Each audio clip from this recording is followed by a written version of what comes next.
আজ বানাবো দই ইলিশ। তার জন্য এখানে আমি 4 পিস ইলিশ মাছ নিয়ে নিয়েছি। মাছগুলো ভালো করে ধুয়ে পরিষ্কার করে নিয়েছি। নেওয়ার পর দিয়ে দিচ্ছি হলুদ গুঁড়ো, লবণ আর সরষের তেল দিয়ে 15 মিনিট মেখে রেখে দেবো।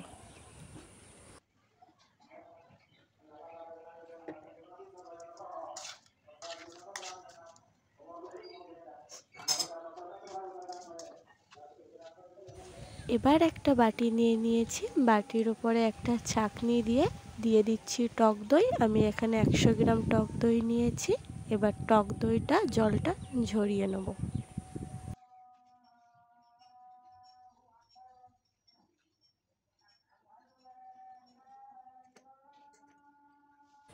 এবার একটা মিক্সিং জার নিয়ে নিয়েছি। মিক্সিং জারের মধ্যে দিয়ে দিচ্ছি হলুদ সর্ষে আর কালো সর্ষে দিয়ে দিয়েছি। এবার দিয়ে দিচ্ছি সামান্য পরিমাণে জিরে আর কাজু বাদাম।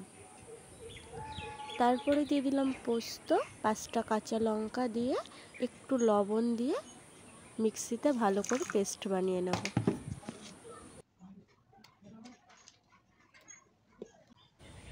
এবার টক দইটা নিয়ে নিয়েছি। টক দইয়ের মধ্যে সামান্য চিনি দিয়ে ফেটিয়ে নিচ্ছি।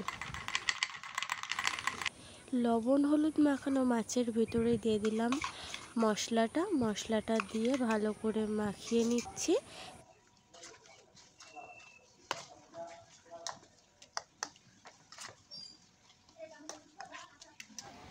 তারপর দিয়ে দিলাম ফেটানো টক দই। তারপর ভালো করে আবারও মাখিয়ে নেব।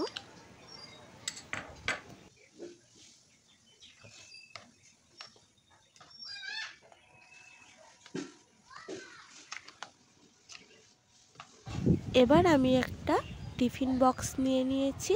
টিফিন বক্সের ভিতরে প্রথমে মশলাটা দিয়ে চারি সাইডটা লাগিয়ে নিয়েছি। তারপর মাছের পিসগুলো একটা একটা করে সাজিয়ে দেব।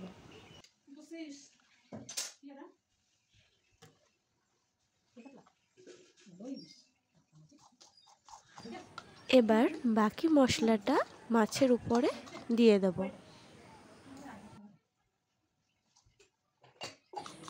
সামান্য পরিমাণে মশলা ধোয়া জলটা দিয়ে মিক্স করে নেব। তারপরে দিয়ে দেব কাঁচা লঙ্কা। তারপরে একটা গন্ধরাজ লেবুর পাতা দিয়ে দিয়েছি। তারপরে দিয়ে দেব কাঁচা সর্ষের তেল।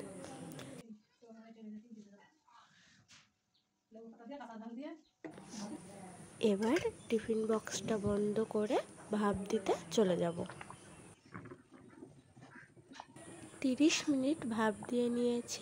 ভাপ দেওয়ার পর দেখতেই পাচ্ছ কতটা সুন্দর হয়েছে।